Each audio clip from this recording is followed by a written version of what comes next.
And there's intimacy on the radio, and there's naturalness on the radio that can never be replicated on TV. The marvelous resurgence of radio as a political force in this country.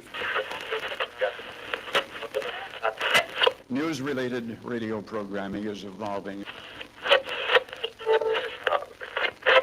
There's a huge hole in our dialogue that can be filled by the synthesis of traditional radio and the freedom that comes from a live podcast. You're about to experience Cowboy State Politics live. Here we go.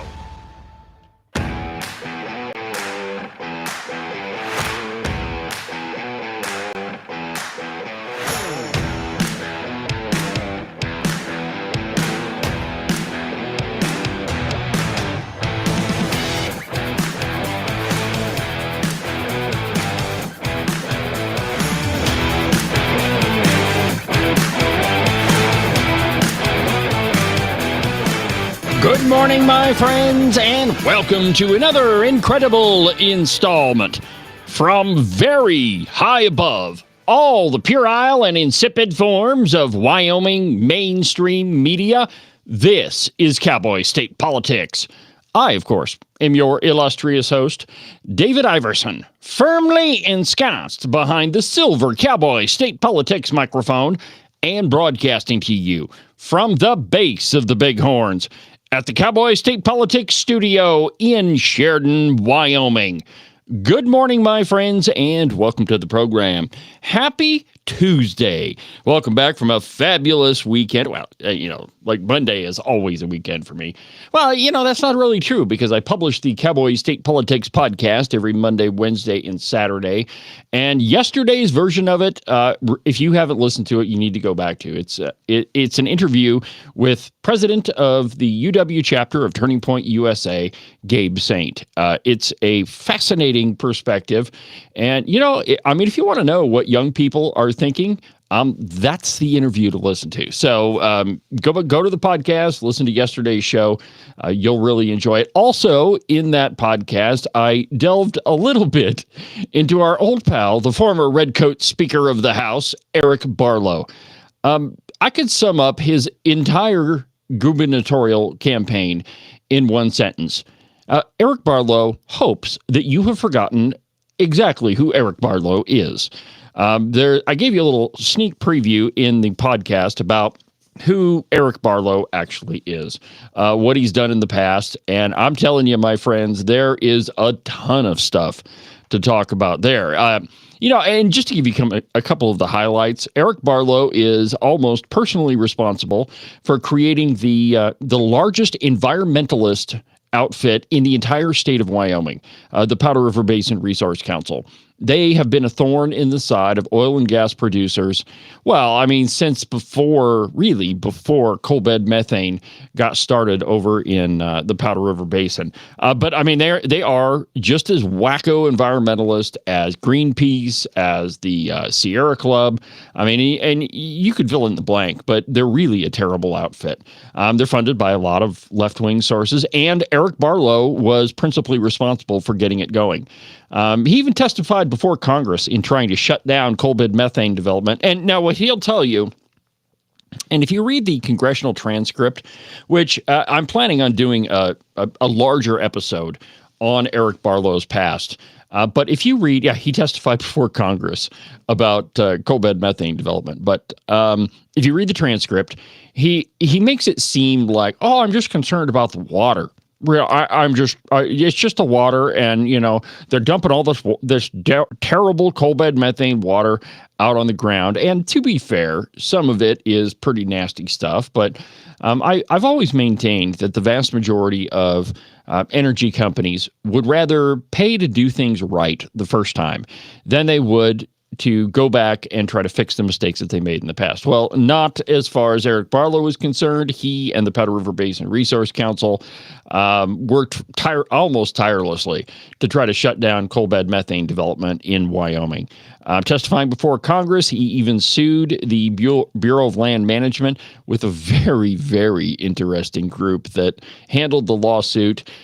So there's a ton of stuff where Eric Barlow is concerned, and if you thought that he was. I mean, and in his announcement, he says, "I stand firm on my conservative values." Eric Barlow wouldn't know what the word conservatism meant if it slapped him upside the head. I mean, he is the furthest thing from a conservative, and the truth is, he may as well just be a Democrat.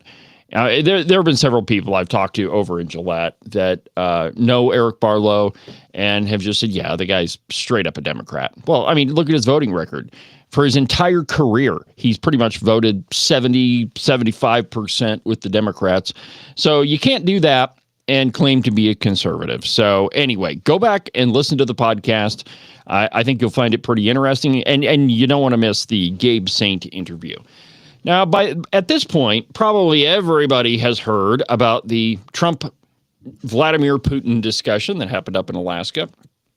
But we haven't had a chance to talk about it on the show. And since then, Zelensky and Donald Trump and a number of NATO leaders have been able to sit down and talk about a few things. But we haven't had a chance on this program to talk about it. So we're going to do that right now.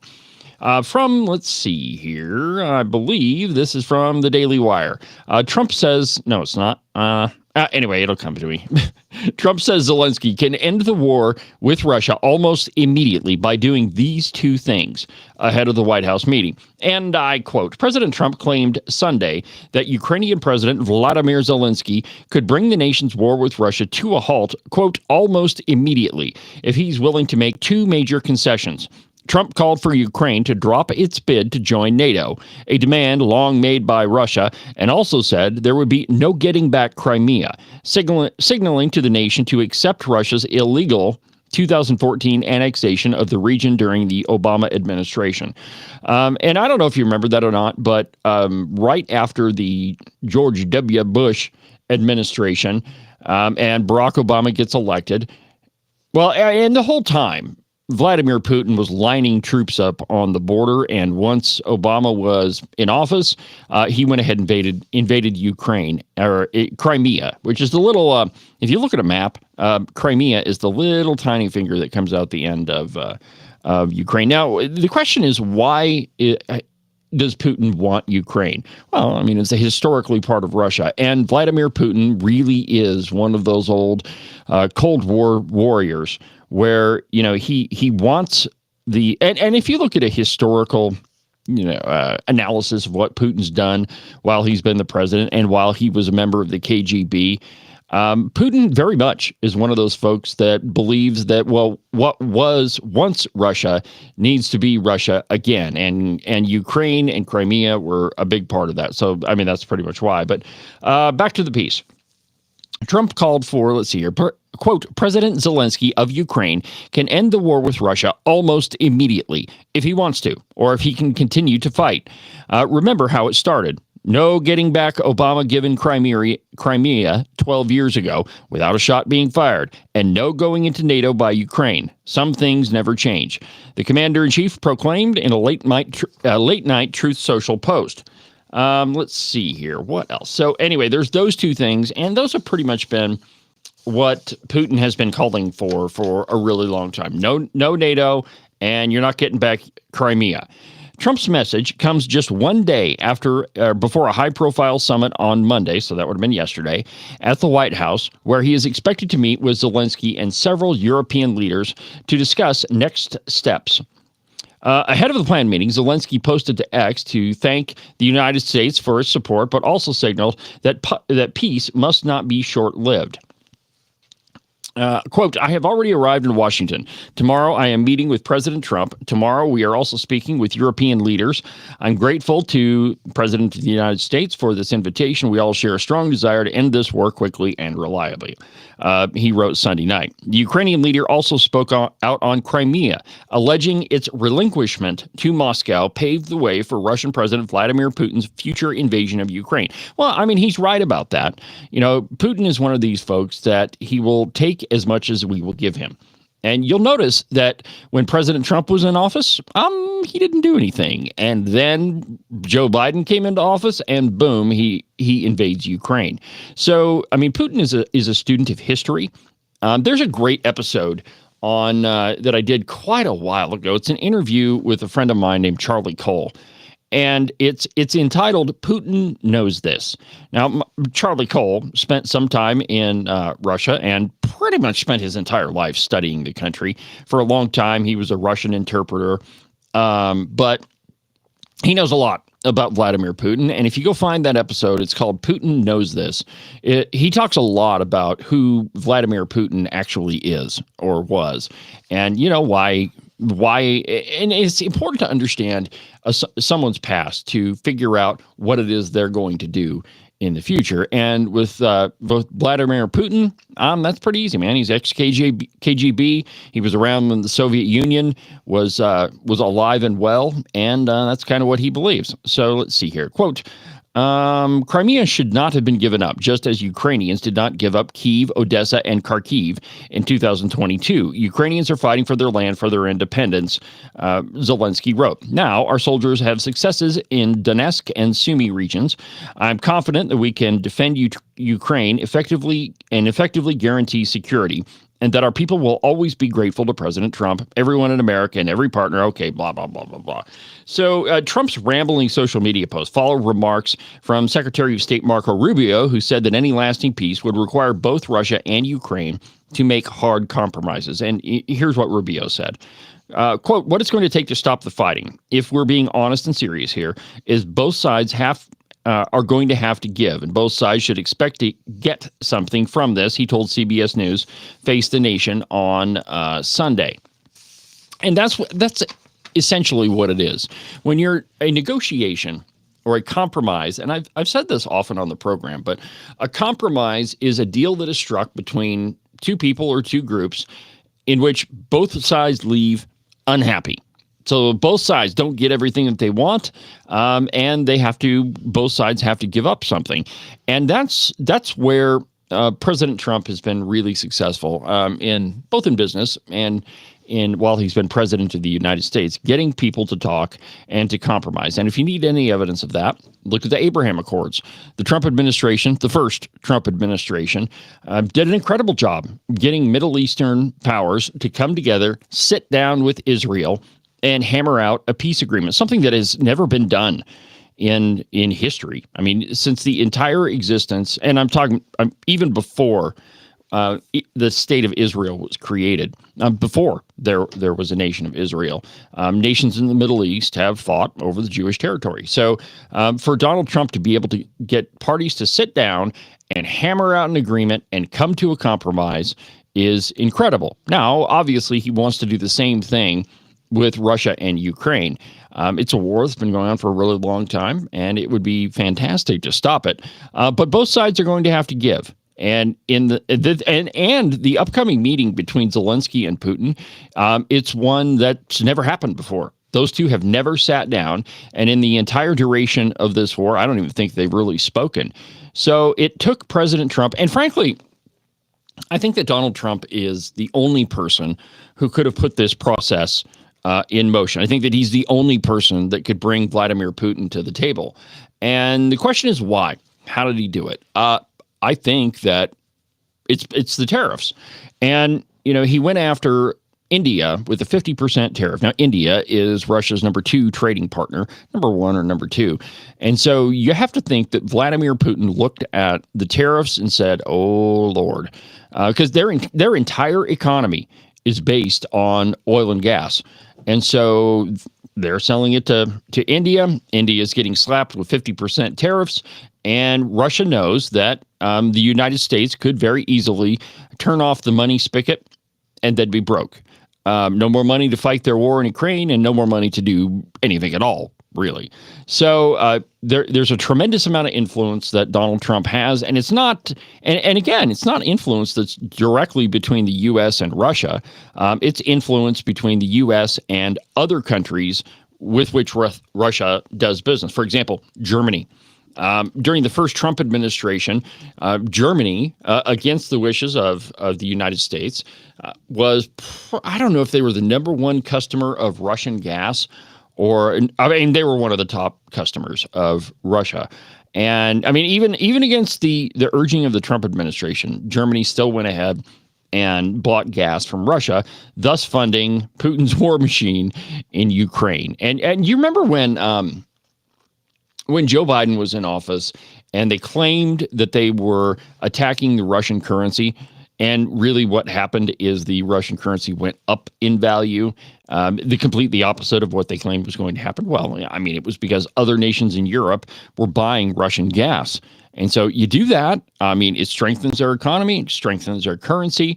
And I mean, it was just another smokescreen from the Biden administration. There was no reason to think that the Biden administration was going to damage Russia at all. So anyway, that's basically what's on the table. Last night, watching the news, it was pretty apparent that Zelensky and Putin are going to sit down in the coming days and get this thing hammered out, as they should. So we'll just see what happens there.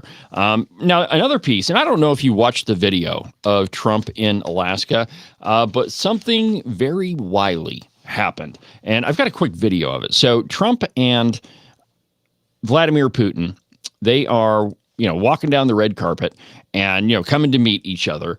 And then there's a flyover of a B-2 bomber. And I've got a quick little video of it. Let me just get it queued up here and I will show you.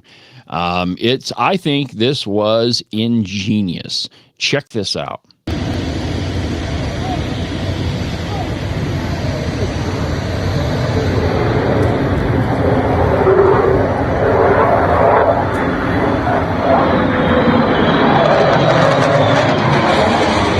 Hard to see, but in the video, did you see Vladimir Putin look up?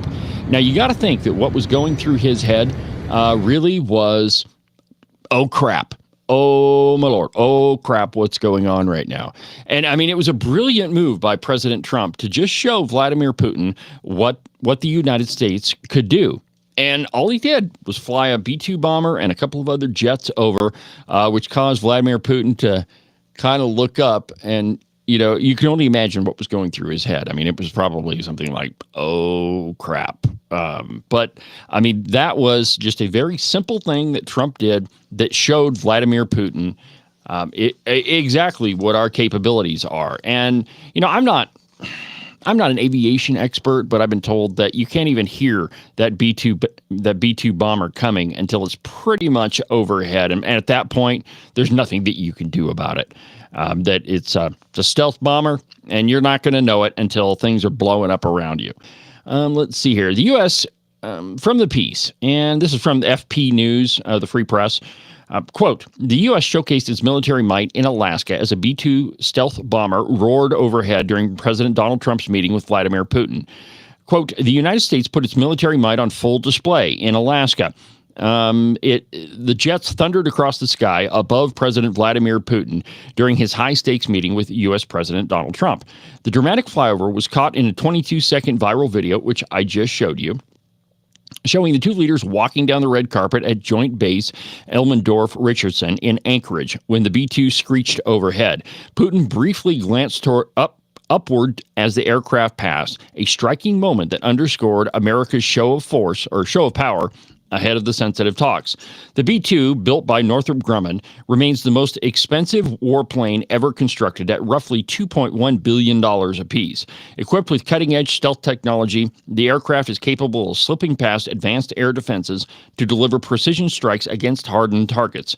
Its capabilities were demonstrated earlier this year when the U.S. struck Iranian nuclear sites, reportedly dropping 6 bunker-buster bombs on the Fordo facility in June. Trump on Friday said his talks with Vladimir Putin were productive, noting that many points were agreed to and very few remain, hinting at a possible resolution to the Ukrainian conflict. Quote, we had an extremely productive meeting and many points were agreed to. There are just a few that are left. We didn't get there, but we have a very good chance of getting there. There's no deal until there's a deal, but progress was made in Ukraine talks with Vladimir Putin, Trump said at a joint press conference in Alaska. Now, really, it wasn't a press conference at all. Trump and Vladimir Putin just kind of stood up on the stage and they talked and then they turned around and left. They didn't take any questions or anything else. So anyway, I mean, that's the Trump-Putin meeting. And there's one more piece that was from the Associated Press. I think it was printed in the New York Times. U.S. envoy says Putin agreed to security protections for Ukraine as part of the Trump summit. Quote, Special Envoy Steve Witkoff said Sunday that Russian leader Vladimir Putin agreed at his summit with President Donald Trump to allow U.S. and European allies to offer Ukraine a security guarantee resembling NATO's collective defense mandate as part of an eventual deal to end the 3.5-year war. Quote, we were able to win the following concession, that the U.S. could offer Article 5-like protection, which is one of the reasons why Ukraine wants to be in NATO, he said on CNN's State of the Union. Witkoff said that the first time he had heard that Putin agreed to that. European Commission President Ursula von der Leyen, speaking at a news conference in Brussels with Ukrainian President Zelensky, said that, quote, we welcome President Trump's willingness to contribute to Article 5-like security guarantees for Ukraine and the coalition of the willing, including the European Union, and we're ready to do our share. Witkoff, offering some of the first details on what was discussed at Friday's summit in Alaska, said the two sides agreeing to robust security guarantees that I would describe as game-changing. He added that Russia said it would make a legislative commitment not to go after any additional territory in Ukraine. All right, so that's kind of where we're at. And until these talks with Zelensky and Putin happen, I don't really know that we can venture a guess on really anything else. Honestly, the two guys have to sit in a room and talk this thing out. I mean, that's how peace starts. And if they're not able to sit in a room by themselves and not kill each other, well, then peace isn't going to happen. So anyway, I mean, that's where we're at. That's the stuff that happened over the weekend. And I mean, the 24-hour news cycle, they tend to hammer on something. And I mean, that's pretty much what I saw all weekend long. And admittedly, I didn't sit there and watch the news all weekend. I had other things to do. But I went and watched that biker rally or that biker rodeo in Sheridan. That was fascinating. Barrel racing with a motorcycle, you can't get much better than that. And then on Sunday, the lovely Christine and I went and watched a polo match in Bighorn. That's the first time I've watched one of those. It's kind of interesting. Not exactly my cup of tea. I don't know that I would go and watch polo every weekend, but it was a fun thing to do at least once. And, we'll probably go again if we get an opportunity. In Bighorn, you can drive out onto the polo field and you literally back your vehicle right up to the sideline, pull out your lawn chairs. We just sat in the back of the car, lifted the gate up and just sat there on the back of the vehicle and watched. But anyway, I mean, you could throw out your lawn chairs and bring your cooler and sit there and have fun, and the horses just go right by you. And like I say, the sideline is, I mean, you can pull right up to it if you want to. A couple times I don't know what they call it, the polo ball, it kind of rolled right in front of us, and they came over and picked it up. So anyway, it was a fun time. And if you get a chance to go watch it, you probably should. But one of the more enjoyable things that I saw over the weekend was that PMS NBC is rebranding itself. Wait until, if you haven't heard this, this is absolutely hysterical. So first, what is MSNBC? Well, in 1996, Microsoft and NBC got together and created this new what was supposed to be this independent news. And it was, like I say, Bill Gates, NBC, they got together and they created this whole network. Well, Microsoft hasn't been part of this entire arrangement since, they haven't been in the deal for 16 years. But PMS NBC has still kept the moniker MSNBC. But, like I say, I don't know why you keep the moniker of a company that you no longer have an arrangement with, but they have. Well, now they've changed their name, and this is so hysterical. Let me just play you the video, and then we'll talk about it. But this is absolutely incredible. Check this out. All right, we have breaking news as it pertains to our network. This morning, a new name for the network. By the breaking end of the news. Listen to this. We will become MS Now, which stands for My Source for News, Opinion, and the World. And look, Andrew, They even have a graphic up. I like There it is. Actually, The new logo. It looks very sporty. It's very as we go sporty. to Versant, we're going to be moving in this direction. MS Now, which I got to say, I got a call yesterday afternoon, and they're saying, "We hope you're okay. We're going." I was like, "What do you mean?" So it's MS Now.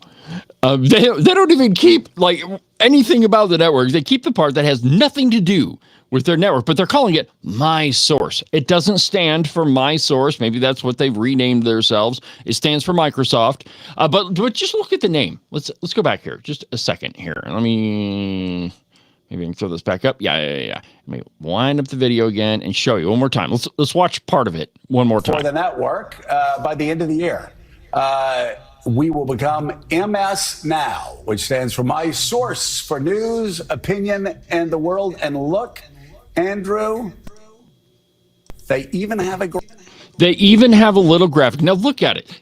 It literally says Ms. Now, like as in Miss Now. I don't know how you could make any more fun of them, except to say that it is exactly what PMS NBC actually is. Ms. Now. From Breitbart, and I quote, PMS NBC, an elitist far-left propaganda outlet devoted to spreading bigotry and misinformation, has officially split with NBC News and will now call itself Ms. Now. Ms. Now, more like Ms. Laugh on My Butt Off, am I right? Ms. Now officially stands for My Source for News, Opinion, and the World. Ms. Now might as well stand for My Sweating... Oh, I can't read that one. Let's see here. During this time of transition, NBC Universal decided that our brand requires a new, separate identity. This decision now allows us to set our own course and assert our independence as we continue to build on our own modern news-gathering operation. So wait a minute. You've split off from your main company, your mother company, whatever you want to call it, and you've rebranded yourself. Now, I'm just assuming, and I'm just spitballing here, but I would say that an outfit like PMS NBC might be able to hire a marketing specialist, and I'm assuming that they did, and that is what they came up with. They couldn't come up with anything better except for Ms. Now. I don't, out of all of the choices for a television network, that's the one you choose. And the logo they created, how incredibly boring. I mean, I would venture to say that we're just watching the death throes of, PMS NBC. And I, my friends, cannot be more delighted because there's a lot of people that they've hired that, they just need to go away. When we come back, I've got some sound bites from one of their former anchors who'll explain exactly why they're failing. Back in a minute.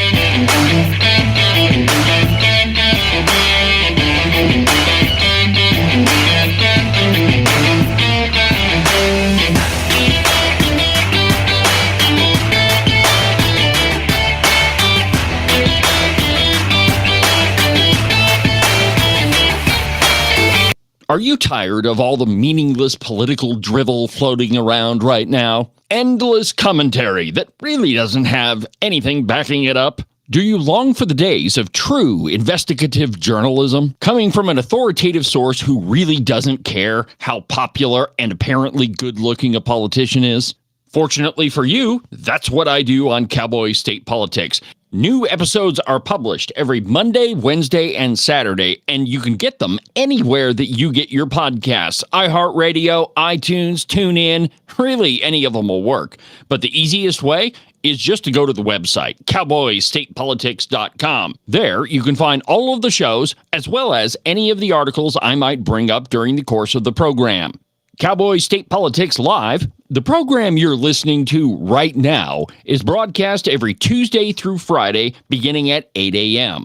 Pay attention to all of that other block-headed nonsense if you want. Just make sure that you don't miss an episode of Cowboy State Politics.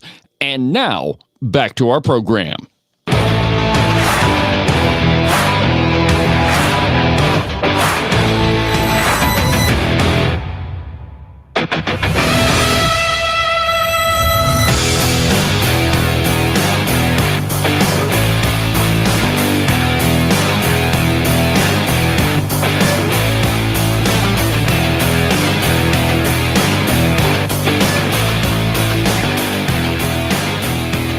Welcome back to the program, my friends. David Iverson, Cowboy State Politics, live on a Tuesday, back in the original Cowboy, well, I mean, I guess technically it depends on how you look at it, but the home studio of Cowboy State Politics. Producer Ken, Agent 29, is off doing his legislative stuff, and he'll be back, I don't know, probably Thursday, maybe Wednesday. Who knows what that guy's doing? I'm just happy that we have him in the legislature, and I'm very happy that he produces this program when he doesn't have better things to do, which, let's be honest, I mean, there's not that many things that could be better than producing this program. Okay, all right, doing the work of the people. I get it, 29, I get it. But I just got to say, you got responsibilities here too. I mean, they're not quite as important. Well, I don't know about that. We should run a poll. Is Agent 29's legislative duties more important than Cowboy State Politics? I would argue that they are. Now, before the break, we were talking about PMS NBC rebranding themselves as Miss Now. Now, they originally launched in 1996 as a joint venture between Microsoft and NBC. Thanks to Keith Olbermann in the aughts, and PMS NBC quickly devolved into a fever swamp for far-left hate driven by neurotic white women who buy wine boxes at the gas station. After Olbermann was fired, his replacement, Rachel Maddow, proved to be the network's downfall. At first, she was PMS NBC's biggest star, someone who earned massive ratings, spreading wild-eyed conspiracy theories about Donald Trump.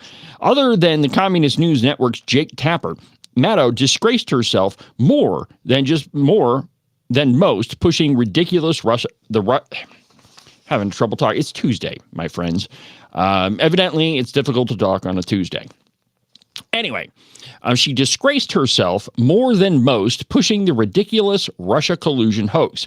For years, Maddow basically told her audience, "Don't touch that dial. I'm pretty sure Trump will be arrested right after this Cialis commercial." I mean, and that's really what the Rachel Maddow show was on. Trump is going to be arrested. They've got him where they want him. They've never been this close to him.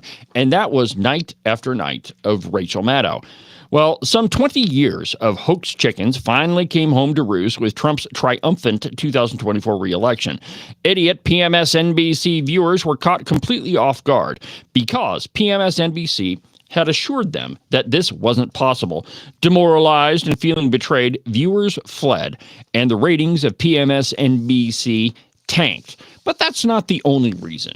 PMSNBC had personalities on there like Joyless Reed. I mean, I would have to say that I would prefer to watch The View before I would watch the Joy Reid show. But I found a soundbite of Joy Reid. She's got a new podcast. Apparently, all these people get fired and they start a podcast. And I mean, who knows? You can listen to it if you want to, but it's terrible.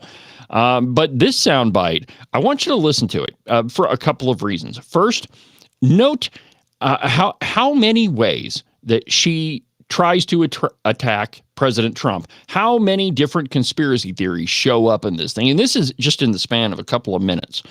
But this is where the far left, PMSNBC, and the folks that used to work there are gone. And I think that when the gloves are off, when all the restrictions are off, when people can do whatever it is that they want to do without the overarching umbrella of a news network, you'll find that people kind of tell you exactly what they think, exactly what they couldn't say on network TV. So take a listen to this. This is absolutely incredible. Joy Reid on her Worthless podcast.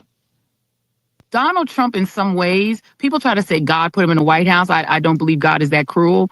But in a way, I'm thinking the way you could justify saying that, Donald Trump is the physical embodiment of all of America's sins. Yeah, I agree completely. Okay, Donald Trump is the physical embodiment of all of this country's sins. Oh, my God, my friends. From the Daily Wire. recently, and there's more of that soundbite. We'll get back to it in just a second. I just want to cover the physical embodiment of all of America's sins.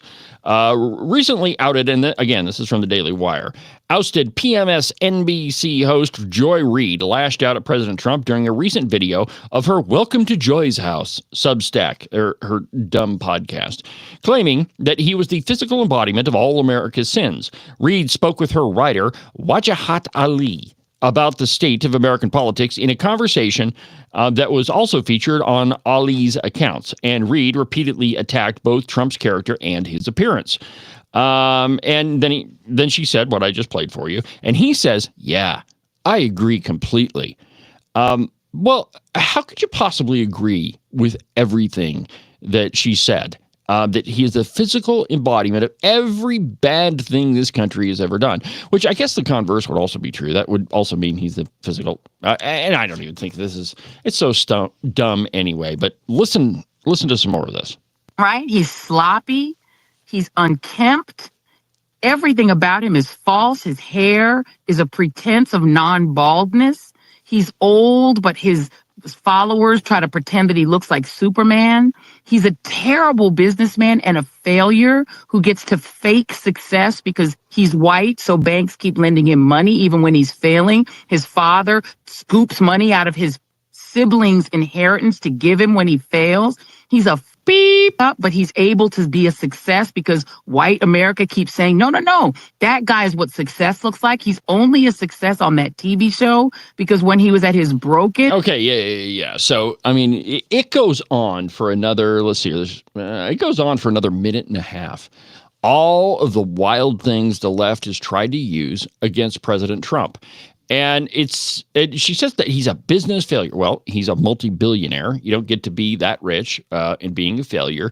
The statistic is that, if you're a small business person, any business person, by the way, that you're going to fail 2 or 3 times before you're actually a success. Most business people that are wildly successful, if you look into them, you'll find a bankruptcy here or there. And Donald Trump is not immune, but it's not true that he got super rich on The Apprentice. I'm sure they paid him a heck of a lot of money. But he's a builder. Giant Trump towers everywhere.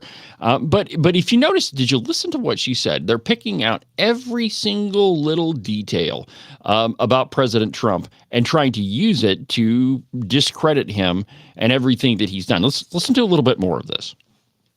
He gets hired to be on The Apprentice. His boardroom couldn't even be used on The Apprentice. And I found this out in my first my Trump book because it was so shoddy and unkempt. I went in Trump Tower in the 80s. It was tacky and sad. His marriage is a fraud. Melania clearly won't even touch him. The last time she let him touch her, they had Barron.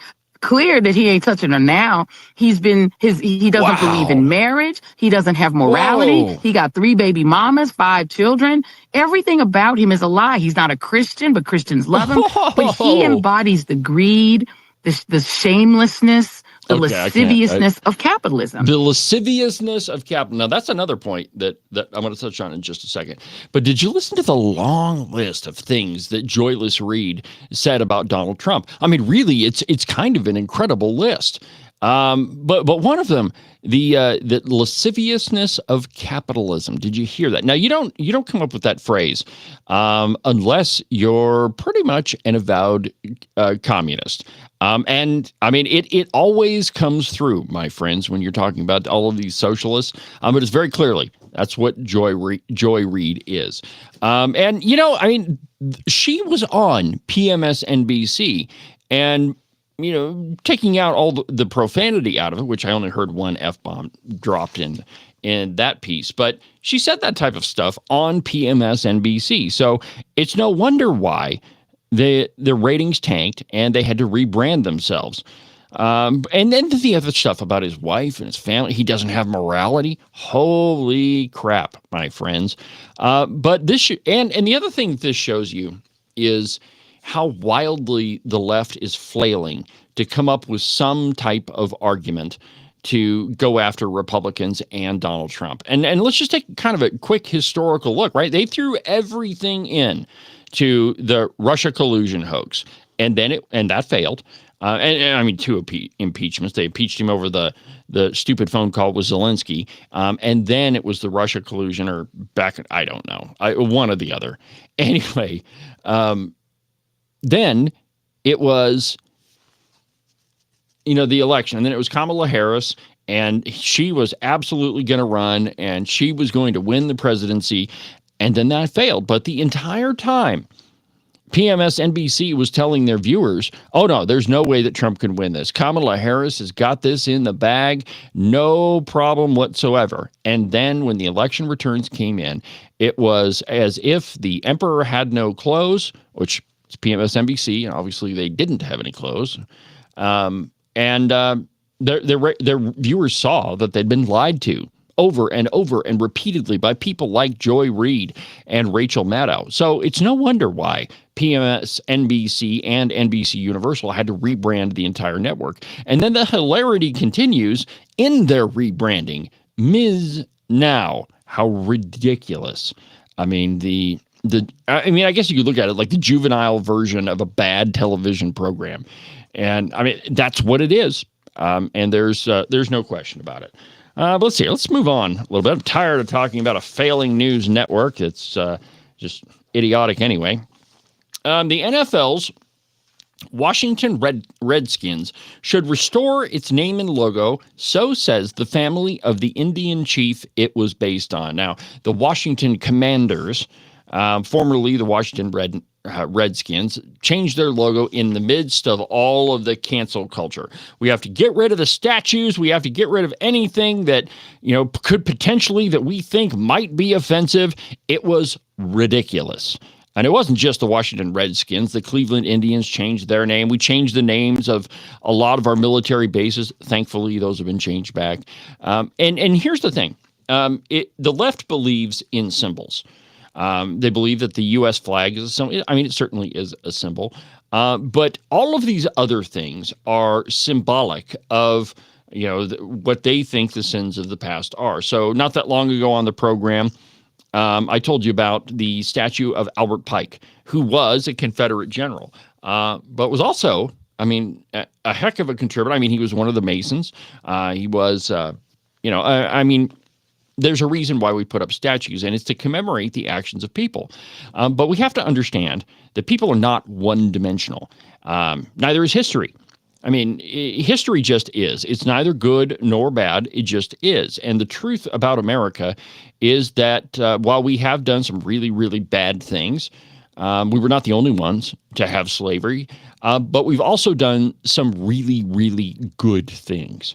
And that is the principal difference between America and, every other country in the world. Yeah, we do some bad things, and then we make up with it in extraordinary fashion. America is the most charitable, the fairest, and even though we have a screwed up court system right now, it is the most just, the most prosperous, the most powerful country, and the freest country that this world has ever known.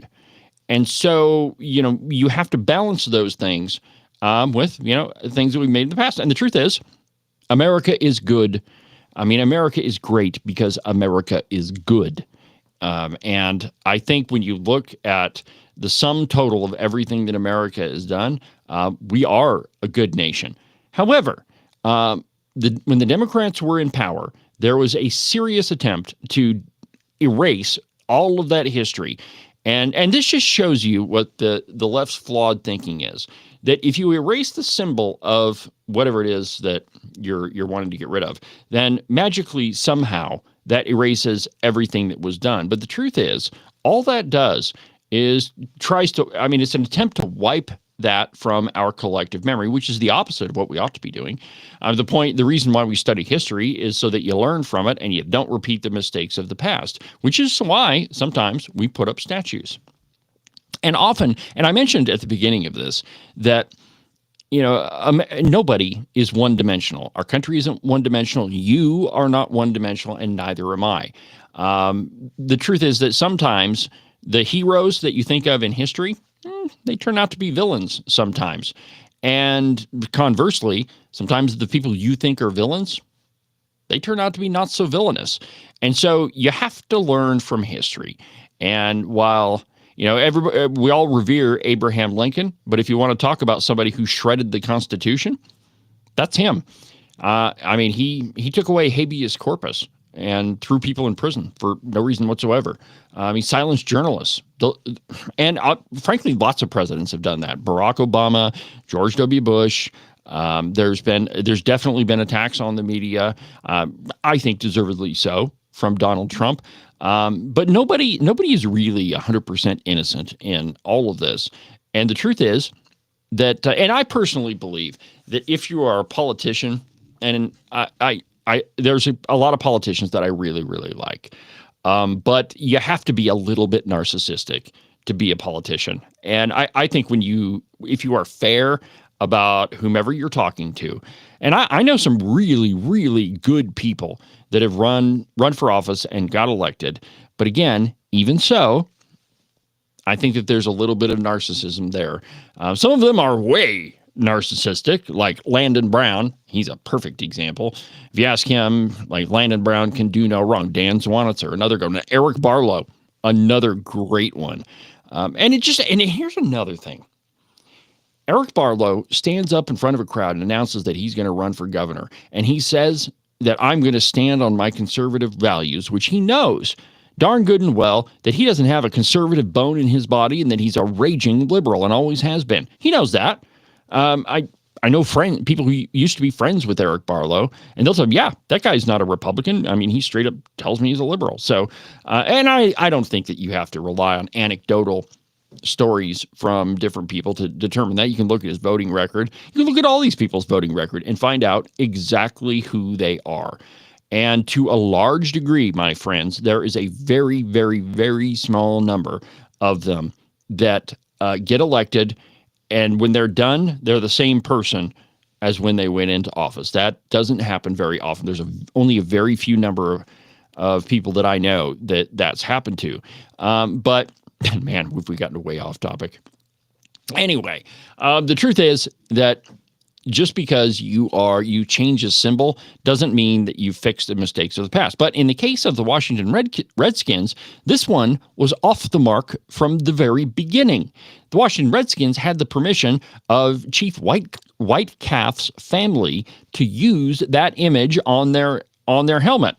And this is actually kind of an interesting article, and I found it on Breitbart, but it's by Thomas Whitecalf, so a family member of the Indian chief that the image of the Washington Redskins was based on. And let me just read a little bit of this to you. Blackfeet Chief Two Guns Whitecalf was my great uncle and a great American icon. Americans know his face. He was the face of the Washington Redskins for 48 years until he was canceled in 2020. Americans once knew his story. Whitecalf defended tribal traditions in our Blackfeet homeland in Montana, where many of us still live today. He went to Washington, D.C., where he forced the U.S. government to honor Indian treaties. He served as a model for the U.S. Mint's famous 1913 Indian head nickel. Whitecalf's face is still a collector's item. The family chief, Two Guns Whitecalf, wants his image restored to the NFL team. Uncle Two Guns was friends with Teddy Roosevelt Jr., New York Governor Al Smith, and made President Calvin Coolidge a member of the Blackfeet Nation.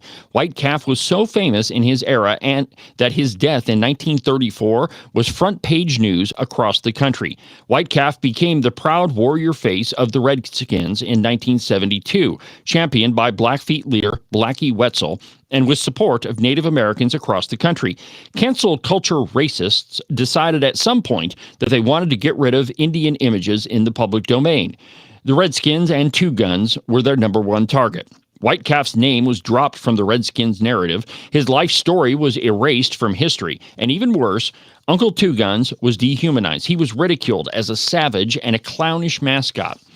The National Congress of American Indians Fund, which led the effort to erase and ridicule Uncle Two Guns, was funded in part by the George Soros Foundation. Who would have saw that one coming? They reduced a hero to a clown so they could remove American Indians from American history. Now, just think about this just for a second. So you've got the Indian head nickel, which I love them. When I was a Boy Scout, we once camped out at Independence Rock, and we found an Indian head nickel. Just we were walking around. I mean, it had obviously been there for a really long time, but that was the coolest thing, seeing the nickel that we found with white calf, or Two Guns white calf. This article goes back and forth and calls him Two Guns or White Calf, so I'm assuming it's his full name, right? It's written by one of his family members.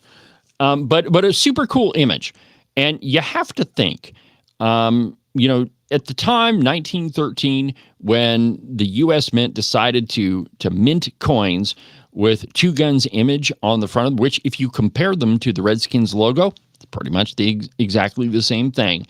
And then in 2020, 2021, cancel culture was roaring. And then they decide that is an insult to Native Americans, when in reality, it was the U.S. government, Calvin Coolidge, all of them, and the Washington Redskins went to the family and asked permission to use the image. And, it became a source of pride definitely for that family. But I would have to say for, a large number of Native Americans. Then cancel culture comes around and says, look at this cartoonish figure. How dare they denigrate Native Americans? So he's exactly right that the folks in cancel culture, the racists, he calls them, decide, so that image, pretty much the same one that was on the buffalo head nickel of that family's famous relative, is now cartoonish. And so therefore we have to get rid of it. Absolutely amazing. So let me read the rest of this to you. The family of Blackfeet Chief John Two Guns White Calf is deeply grateful to President Donald Trump for his bold calls to bring back the Washington Redskins and expose racial injustice.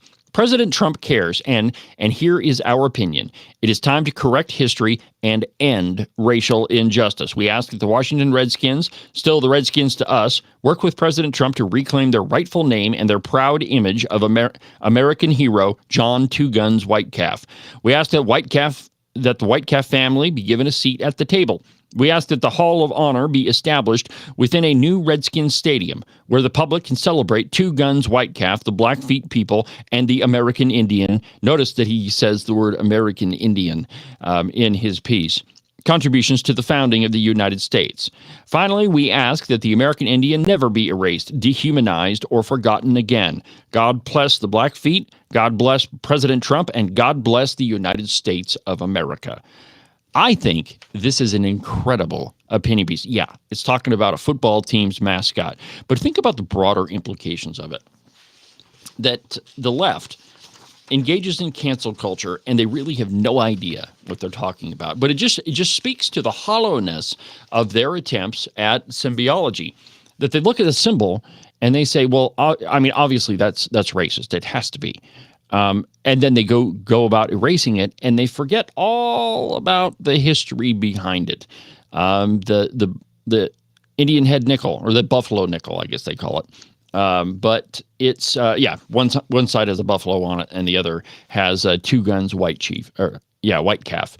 But it speaks to the hollowness of the left and how absolutely transparent their attempts are at whitewashing history. Their thinking is, of course, if you don't know about it, then it doesn't harm you. Well, the truth is, my friends, history actually works in reverse, because there is nothing new, and that what you're seeing today, though it takes a different form, is the same thing that has been that's happened in the past. Think about how many socialists there are in Congress. AOC, Bernie Sanders, Zoran Mamdani. Of course, he's a communist, but I mean, it's like one page away. And how many times has socialism been tried in our world? And it's failed every single time. You can blame socialism for the deaths of millions of people. But yet somehow we're going to try it again, and we're going to get it right this time. Well, the reason why they think that that's possible is they don't understand history. And by they, I mean the left, Democrats as a whole, definitely the redcoats, and they don't understand history. And they've not learned from it, and so we're going to commit the same mistakes of the past if you don't know about history. But let's go ahead and take a break, and when we come back, there's another great opinion piece talking about how college students really are way more conservative than we give them credit for. Fact, a lot more conservative. But it's an opinion piece, and I think you're going to find it really interesting. So we'll do that when we come back. But first, an absolutely outrageous profit timeout. Back in a minute.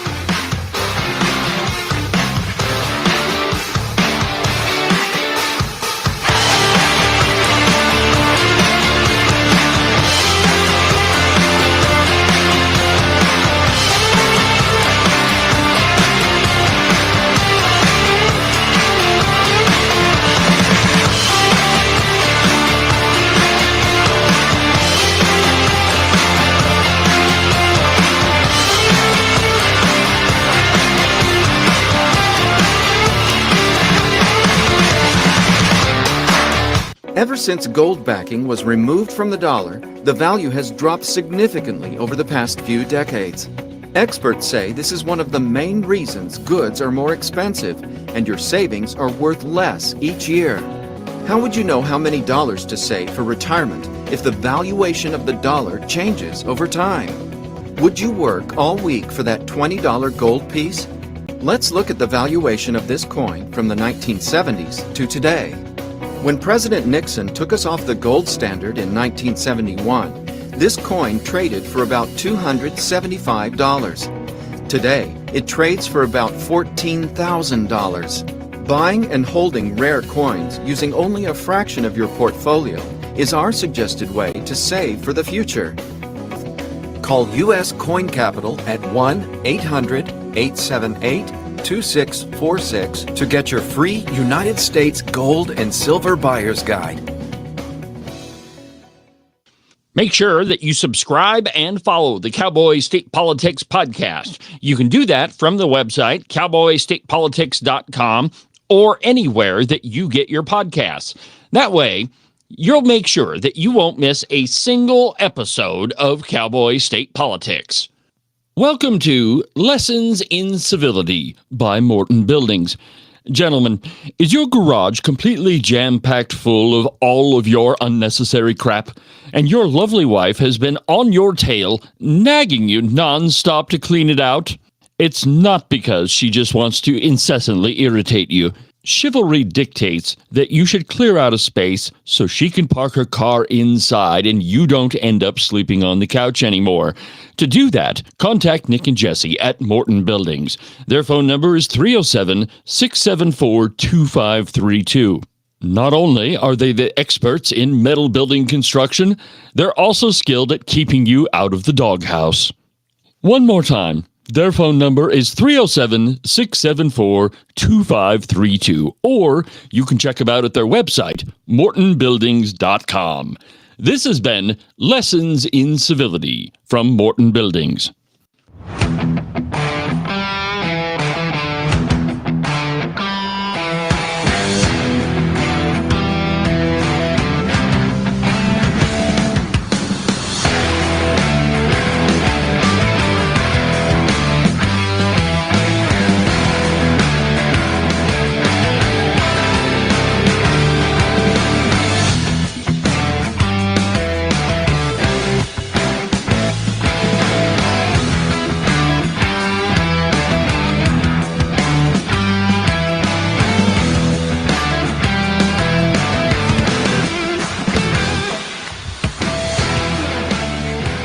Welcome back to the program, my friends. David Iverson, Cowboy State Politics Live on a Tuesday, doing what I was born to do with talent given to me by God himself. Welcome back to the program, my friends. I went ahead and opened up the phone lines. If you want to be part of the program, the phone number here in the Cowboy State Politics studio is 307-374-8989, 307-374-8989. If there's something on your mind that you want to talk about, go ahead and give me a call. 307-374-8989. We'll go ahead and leave the phone line open for the rest of the program. And, one of the things that I love, I mean, there's a lot of stuff that I love about this program, but that God has blessed me enough to be able to do all of these really cool things. And think about it, right? I started Cowboy State Politics, the podcast. It's extraordinarily successful. Frankly, way more successful than I ever thought it would be, ever knew that it could be. And then we start Cowboy State Politics Live, the program you're listening to right now. And there is really no difference than any other radio program. And the truth is, we do it a lot better at Cowboy State Politics Live. And we take live phone calls. It works just like a radio show. And that's one of the things. And here's the truth. Like when I started Cowboy State Politics, I wanted a podcast that was as close to a radio show that you could possibly ever get. I've always been a big fan. I mean, I was a huge Rush Limbaugh fan and Glenn Beck, and I like Sean Hannity, but I think that you could listen to the first 15 minutes of Sean's program and pretty much get everything that he's going to talk about. But anyway, I started Cowboy State Politics, and I wanted it to be a radio show. I wanted my own radio show, and I've got it, my friends. Now, of course, Cowboy State Politics is video, but that's kind of where things are going. And we've got the studio downtown, which most of the time we broadcast from. And we can do just about anything you want, including having live callers, which I really enjoy. So if you want to be one of them, again, that phone number is 307-374-8989. I'll go ahead and leave it open for the rest of the program.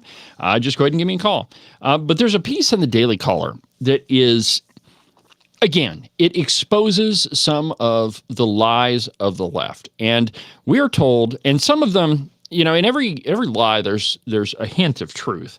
And it's, you got to have a genesis of truth somewhere so people will believe it. But by and large, American universities have become like bastions of liberalism. And think about it, right? Most of the people that teach, if the old adage is, those who can't do, teach. Well, I mean, you've got a bunch of professors that are cloistered in their, in their office building, and they sit around with their egg-headed buddies, and they just think up theories, and most of them are pretty left-wing, and so they go to their class and they teach their students about all those things. And the liberalism just becomes kind of incestuous. But the truth is that most students, or students as general, they're not a homogeneous group. They're not all of them are not liberal, and we would hope that definitely in the great state of Wyoming that a lot of the students that go to the university aren't liberal either. Well, there's this piece in the Daily Caller, and it's written by Natalie Sandoval, and let me just read part of it. I found this on the Daily Caller. Quote, a university is no place for intellectual honesty. So discovered Forrest Rahm and Kevin Waldman, researchers in clinical and applied psychology at Northwestern University, after conducting 1,452 confidential interviews with undergraduates between 2023 and 2025. They questioned students at Northwestern and the University of Michigan on their political beliefs, asking, quote, have you ever pretended to hold more progressive views than you truly endorse to succeed socially or academically? An astounding 88% said yes. Now, it's less astounding when you consider the articles of faith demanded by ivory tower elites. Men are sometimes women. White people are evil. Heterosexuality is suspicious. The logical burden of those beliefs is immense, but a college degree, especially from a highly ranked school, remains associated with a host of benefits, connections, employment, even learning a real thing or two. To reap those benefits, simply convert to liberalism, or do your best impression of a devotee. Quote, 78% of students told us they self-censor on their beliefs surrounding gender identity, 72% on politics, 68% on family values, and more than 80% said they had submitted classwork that misrepresented their views in order to align with professors. The vast majority of undergraduates, 87%, identified as, quote, exclusively heterosexual and supported a binary model of gender. Another 9% were partially open to gender fluidity, and 7% heralded the idea of gender as a broad spectrum. So let's just go through those numbers one more time, because I think that this is fascinating. So 87% identified as exclusively heterosexual. So that's a pretty big number. That means there's only 13% of the undergraduates there, or at least in the study. that don't think that they're heterosexual. So 87 to 9 that were open to gender fluidity. So, I mean, the ideas of the radical left and all these LGBTQ, ZXP, WDS clowns, I don't know. It's the reason why. You ever notice that I use that long kind of contrived narrative or acronym? And the reason I do that is to expose the ridiculousness of that acronym, that they just continually add letters to it, and then eventually you get to 57 genders, which, I mean, all of that is just absolutely preposterous. But let's continue with the study. Quote, and although 77% of undergraduates said they disagreed that the notion that gender identity should override biological sex in such domains as sports, healthcare, and public data, they would, quote, never voice that disagreement out loud. So in other words, students that are, way more conservative than they let on, that they're attending university to get a degree so that they can be successful. But in order to advance at that school and to be successful and to get a good grade, they have to pretend to be something that they're not. A similar pressure exists with varying strength in most areas of American life. You've probably felt it at the office or at a party. At least temperatures have cooled since the height of the George Floyd mania. Or hot blonde women are allowed to be hot and blonde again. A Fox News personality can appear on Jimmy Fallon without inciting much backlash. The least funny show in late night will soon be the least funny show formerly in late night. The immediate rewards of honesty seem small, but telling the truth, or at the very least not telling a lie, saves you from a long-term moral injury. Affirming what you know to be false is a good way to induce psychological strain. Now, that's not to suggest universities should or even can maintain a friendly attitude towards ideas of every sort. Academic freedom has always been something of a myth, or at least a term with unspoken strings. Taboos are universal, and some are better than others. Now, I can tell you for a fact, when I attended Regis University in the early 2000s, I mean, Regis is a Jesuit school, and so you would think that the vast majority of the people that work there are pretty conservative. But what I found is, roughly pretty close to a 50-50 split. But I had this one sociology professor, and he assigned a book by Noam Chomsky entitled Corporations Are Gonna Get Your Mama. That was assigned reading in his class. And if you didn't toe the socialist line with this guy, you were not getting a good grade on your paper. And so, I was one of those people that I didn't hardly ever censor what I was writing. And, sometimes I would tone down an argument because I felt it was too strong, but I was never one of those that really bent to a professor's will. And so the way that I would do it is in my paper, I would write possible conclusions. So I would say that, okay, so there's one possible conclusion here, and I'd write out the socialist dogma. And then I would say, however, there is also this perspective, and then I'd write out, what was really my view. And that seemed to work pretty well. But I'm telling you, even at a fairly, and I think if you compared Regis University to like Denver University or, any of the others, Colorado Springs, you would find that it was far more conservative than any of or the University of Wyoming. I mean, that was always kind of a trip for me. I was going to school at Regis, and we'd go to a debate tournament at the University of Wyoming, and it was like night and day going from Regis to UW. I mean, clearly way more liberal than the school I was going to. So back to the piece, and it finishes up this way, and I think this is interesting. Harvard adopted the motto, "For the glory of Christ," in 1650, as translated from Latin, according to Harvard Law School. Their seal featured 3 books. 2 were face up, representing the Old and the New Testaments. 1 was face down, gesturing towards the Book of Truth, a divine record known in full only to God. Their motto is now simply truth. The 3 books of the seal are all face up. Interesting change. Christianity was once the de facto foundation of study. Some breed of secularism has taken its place. It's a rotten foundation, and it's probably not long for this world, though conservatives have yet to offer a sturdy replacement. Insincere liberals, get out while you can. Try saying something that you actually believe, that you might like it. And so, the point of this piece is that the level of intellectual dishonesty from American universities is alive and well. And students who I would say students who grew up in a largely conservative family understand that they have to kind of toe the line in order to, get a good grade. But just think about that, right? You're attending university, and the idea being that you're going to learn facts and you're going to learn things and you're going to learn how to think, hopefully not what to think. And instead, you have to pretend that you're something that you're not.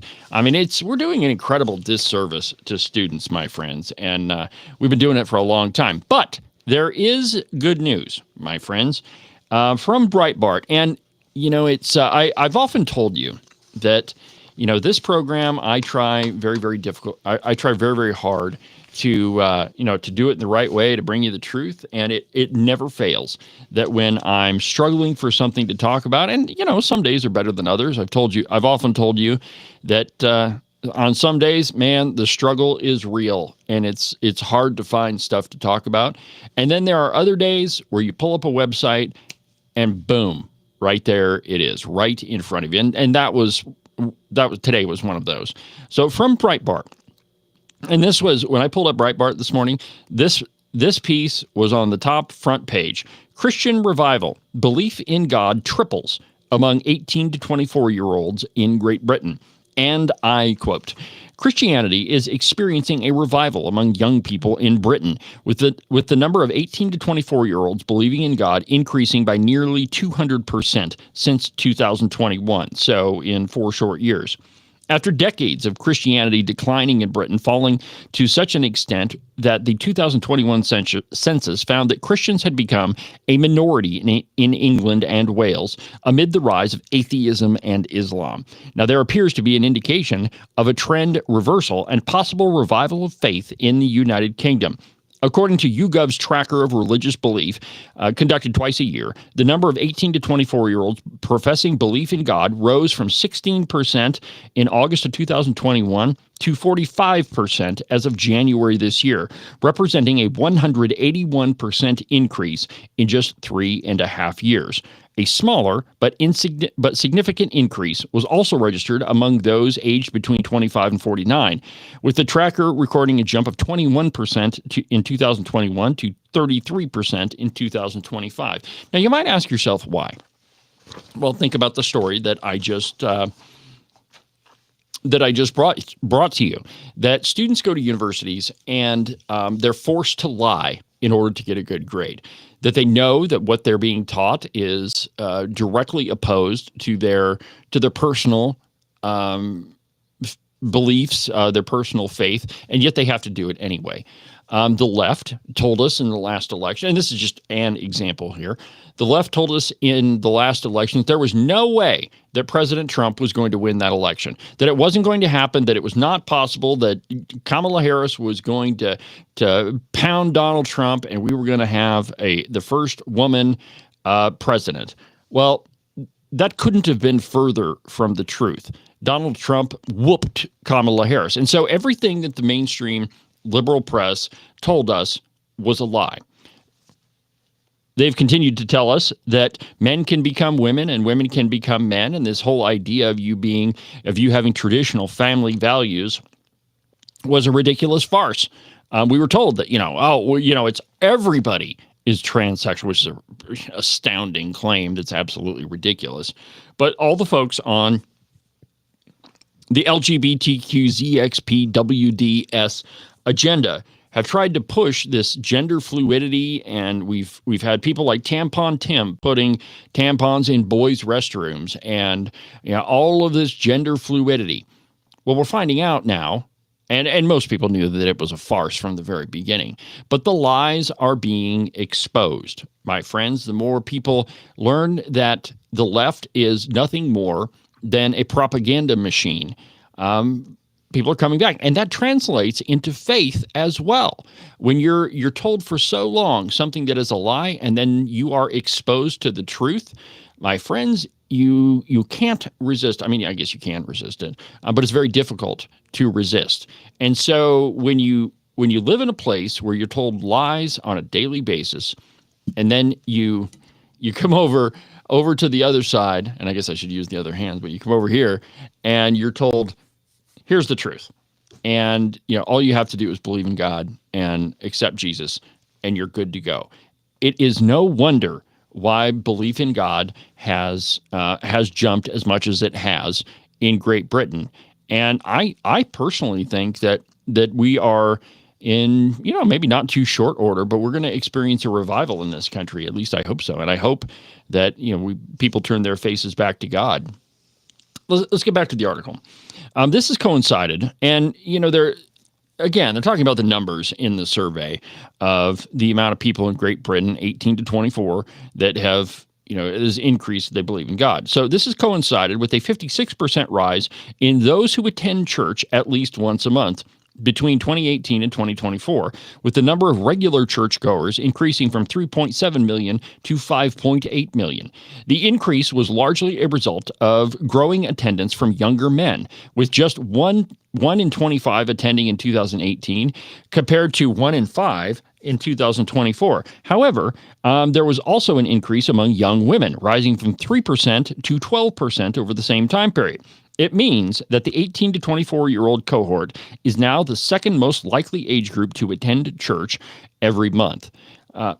Lancastrian priest Father Damien Feeney told GB News that he believes the growing number of young people interested in the faith comes from, quote, a need for structure, shape, and routine in their life and a desire for stability at a time when otherwise life can seem destabilized. Quote, the desire for structure and order previously mentioned has led to a renewal of interest in traditional liturgical worship among young adults. This isn't the only type of growth, for sure, but it is significant. The use of beauty in language, color, music, drama in fairly classic ways have grown in appeal. And so you are seeing a return to traditional conservative values. And, it's in no small part to the way the world is changing under Donald Trump. I mean, for 4 years, and, for Barack Obama, then you had the first Trump administration, and then, Joe Biden. We were told a litany of lies. And, we've got the economy. Well, the economy went to crap. The adults are in control, and Iran is going to bomb the crap out of everybody. And I mean, it was just lie after lie after lie. And you get to a point where you're done with the lies, and you have to have stability. And you have to have truth. And that's what you're seeing in Great Britain. I think this is a fantastic article. And, and again, it's 1,400 college students. It's a study. But I think that, it's a piece of good news in an otherwise kind of dimly lit room. Now, another one. And, it's, again, like I said, some days you just, it hits you in the head like a hammer. This one's from Fox News. Denzel Washington. Okay, so I don't talk a lot of popular culture on this program, but I always think that politics is, and Andrew Breitbart said this, that politics is downstream from culture. And so, whatever's happening in the culture, well, we're kind of reactionary when it comes to our politics. Whatever's happening in the world, then we try to craft policies that kind of mirror that. But here's the title of this piece. Denzel Washington blasts cancel culture, says faith matters more than followers. And I quote, in a heated conversation on the topic with Complex, the actor ripped into the concept of being canceled, saying he doesn't care that much about public support or followers. When asked if he considers the idea of being canceled, Washington was quick to question the term, asking, what does that even mean, to be canceled?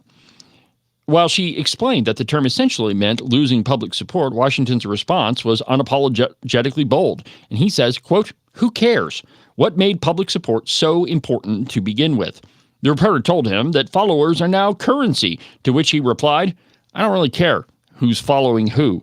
For Washington, the idea of chasing after followers or public support in general isn't all that important.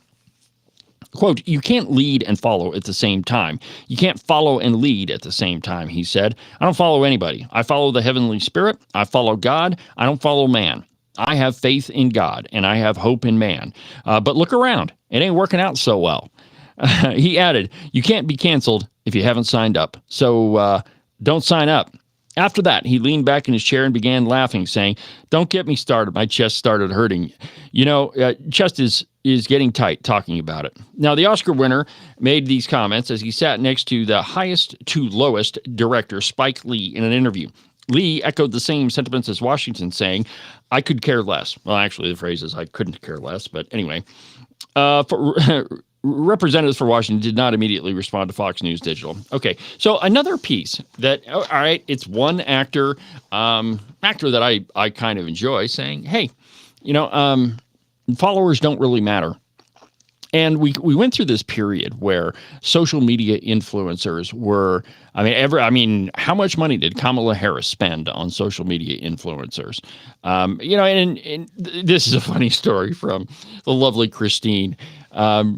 She likes watching these small little reels on TikTok or whatever. And she stops one night, looks at me, and she says, honey, did you know that all hair has curls in it? And I kind of looked at her weird, and I said, well, I suppose, you could perm your hair if you had straight hair. And she goes, no, this TikTok person says there's curl in all hair. Absolutely ridiculous. And of course, the lovely Christine owns a salon. And so, to her, that sort of buffoonery is what piques her interest. But to think about it, it's just symptomatic of the transparent and totally, contrived part of our culture that we put up with for a really long time. Social media influencers who gained acclaim for no reason other than they could put out a good video, that there wasn't really any reasoning behind what they were saying or doing. It's just that you had to pay attention to them, which is why you saw Kamala Harris and the Democrats dump such an extraordinary amount of money into social media influencers, and we see what that got them. So I have been noticing and I don't know how you could avoid this, but there is an increasing amount of anti-Semitism in social media. People who were, and a lot of it, some of it's coming from conservatives too, or people at least I thought at one time were conservatives. Some of them now, I think that when you slip into anti-Semitism world and you're doing so without being informed, and I don't know what it is about some of this stuff, but once you step into that realm, it's almost like the next step is straight off the cliff into crazy town. Let me just give you an example here from the Daily Wire.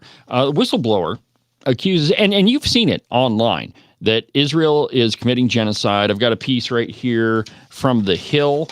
Representative Clark becomes the highest-ranking Democrat to accuse Israel of genocide in Gaza. She's the minority whip, Catherine Clark, and the House number 2 Democrat called Israel's actions in Gaza a genocide in remarks earlier this week. And if you look on social media, you can see this stuff all over the place. And just absolutely anti-Semitic. It doesn't matter what Israel does; they're the little Satan. It is. I personally think that once you step into that realm, not to say that Israel is perfect all the time. I don't think they are. I don't think that any country is. But once you step into that realm and you start dancing with the left, which is really what it is, how often have we heard from the left that, it's the poor Palestinians, it's poor Gaza, and it's Israel that's attacking them? Well, it's not exactly that simple, nor do I think that that's accurate. But here's one from the UN. It's a whistleblower who says that it is the UN itself that is blocking aid to Gaza.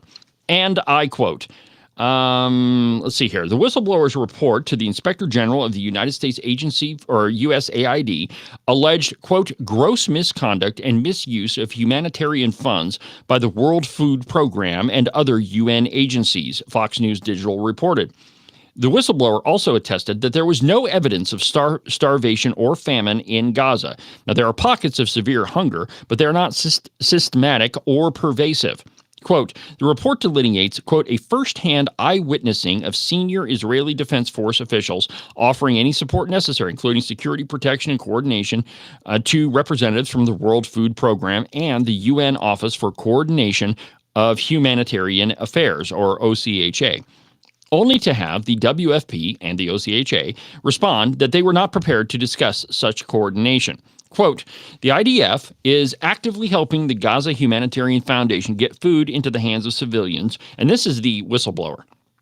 Okay, this isn't a press release, including getting food into the hands of civilians while UN agencies, including those two, through their unwillingness to coordinate with the IDF, are inhibiting the distribution of such aid, the whistleblower reported, and added, quote, as has been recently shown through openly available imagery, the IDF has provided clearance for thousands of tons of UN humanitarian goods and are now sitting inside Gaza awaiting distribution. The UN must be held accountable to pick up and distribute such aid.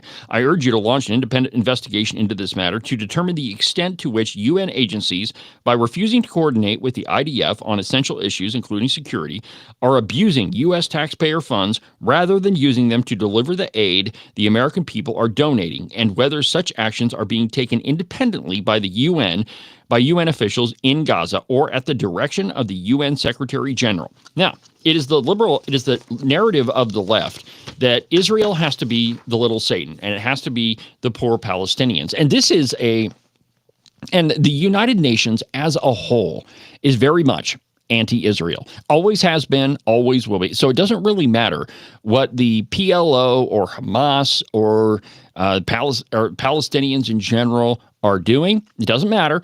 It is always the evil Israelis. Now, here's the truth. On October 7th, Hamas in Gaza launched around 1,200 rockets into Israel. Now, in 1985, the PLO, the Palestinian Liberation Organization, declared their independence. They declared themselves an independent country. Now, they never really were. Gaza couldn't function without the help of Israel. But let's just say in 1985, they say, we're an independent country. Now, if one country launches 1,200 rockets into another, that is an act of war.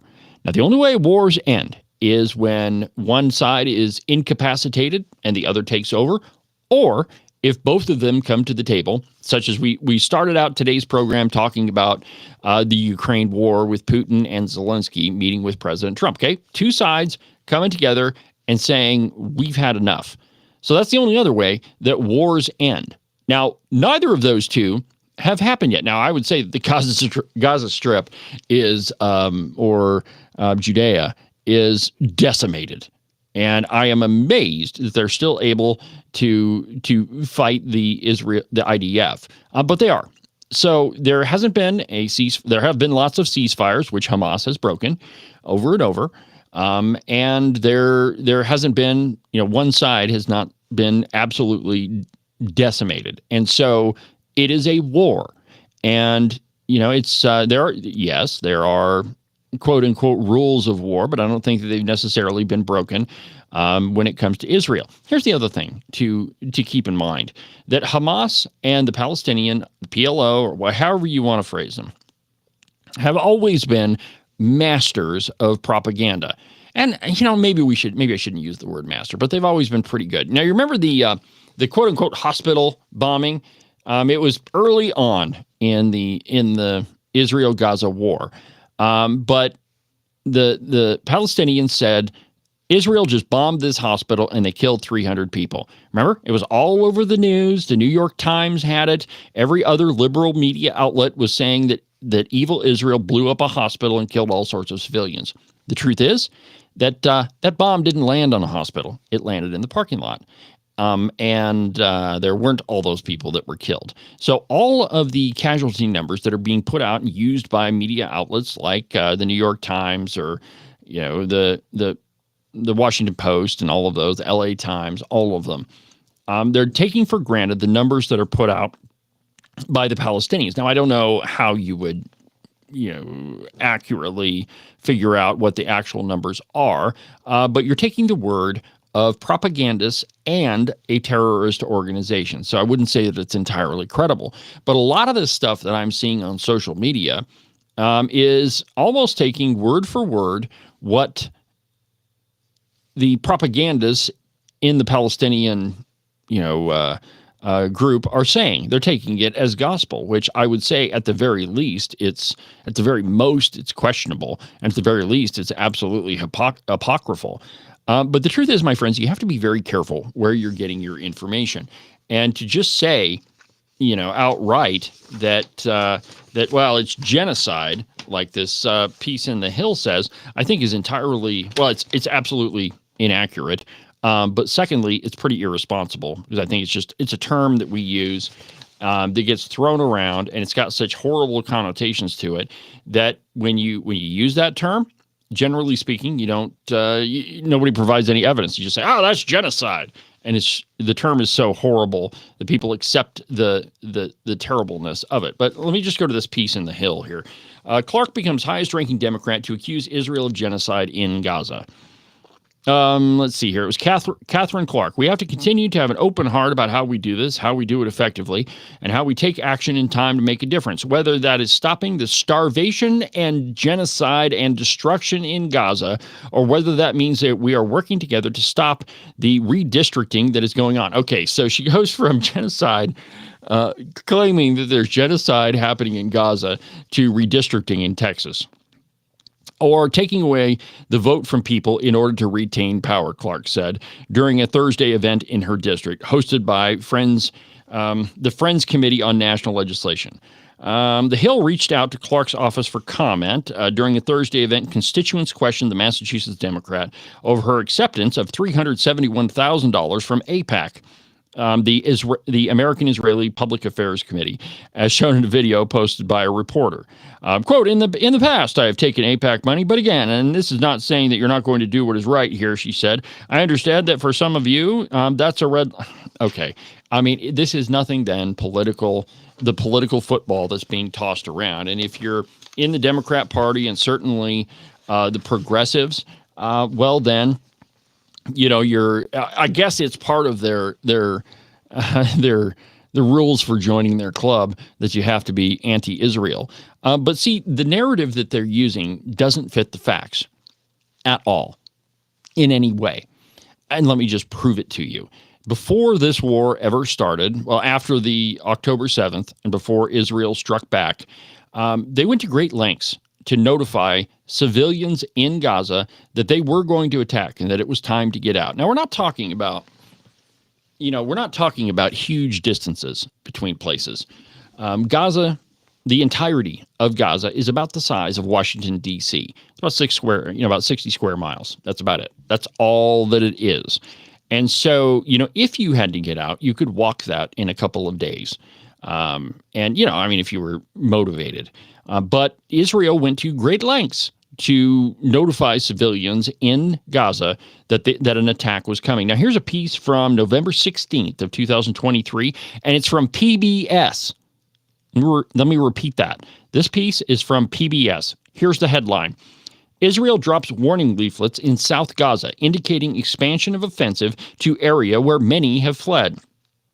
Israeli forces dropped leaflets warning Palestinians to flee parts of southern Gaza, residents said on Thursday, signaling a possible expansion of their offensive to the zone where most of the territory's population has fled to escape Israel's bombardment and ground assault. Meanwhile, soldiers continued searching the Shifa hospital, that's the one that the Palestinians said was bombed, in a raid that began early Wednesday. They displayed guns that they said were found hidden in one building, but have yet to release any evidence of the central Hamas command center that Israeli has said is concealed beneath the complex. Okay, so even PBS is saying, hey, they warned them. Here's another one from NPR, and this one is from October 14th of 2023. Here's the headline. Israel's military warns it will attack Gaza City very broadly soon. Israel's military says it is readying a widespread attack in Gaza City, where hundreds of thousands of Palestinians have scrambled to evacuate over the past day. On Saturday night, local time, Israel's chief military spokesman, Rear Admiral Daniel Hagari, urged Gazans to head south ahead of the expected ground assault into northern Gaza. So that's NPR. Here's another one from the Communist News Network, CNN. Headline, Israel drops leaflets, and this one's from, July 13th of 2014. Israel drops leaflets warning Gaza residents to evacuate ahead of strikes. And it goes on, and you can find headlines like this all over the place from different news outlets, the Communist News Network, NPR, PBS. Are you telling me that those are conservative outlets? They're not. They're not. They're most of the time very critical of Israel, and yet even they are saying, hey, they're warning them to get the heck out. So I don't know that I've ever heard of a genocide in history. And let's just define genocide. It is a systematic, intentional killing off of an entire race of people. What Hitler did to the Jews, that was a genocide. And there's been a lot of them throughout history. Rwanda was another good example. So that is not what's happening in Gaza. Israel went to great lengths to warn everybody, hey, we're coming. Get out. It's the same thing that the U.S. did in Japan before we dropped the nuclear bombs. Hey, this is what we're going to do. Big boom. Might want to get the heck out. So it in no way qualifies as a genocide. And those people who are pushing the overt anti-Semitism that is completely unfair and absolutely inaccurate need to do their research. And so don't get your news just from social media. Make sure that you do your own research, which is what I ask you to do all the time. Well, we're going to take another break, and when we come back, we'll finish up the program.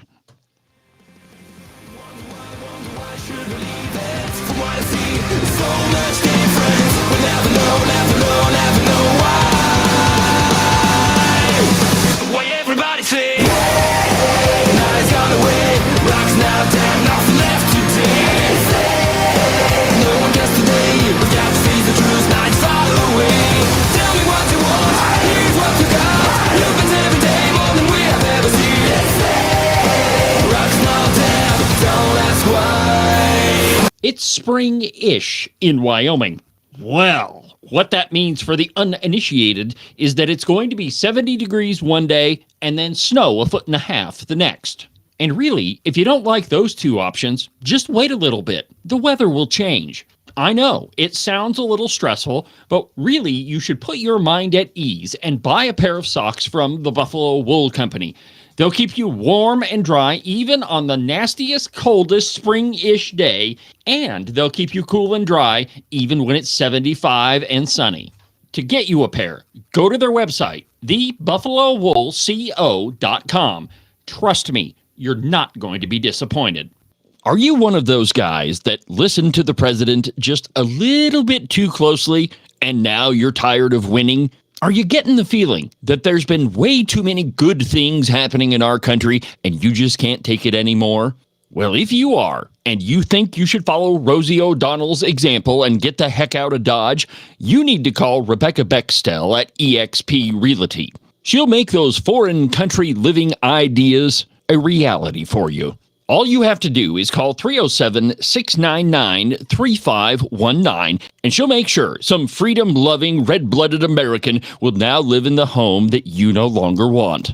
If you want to sell your house, or if you want to buy one that's way better than the house you have right now, give Rebecca a call. Again, her phone number is 307-699-3519.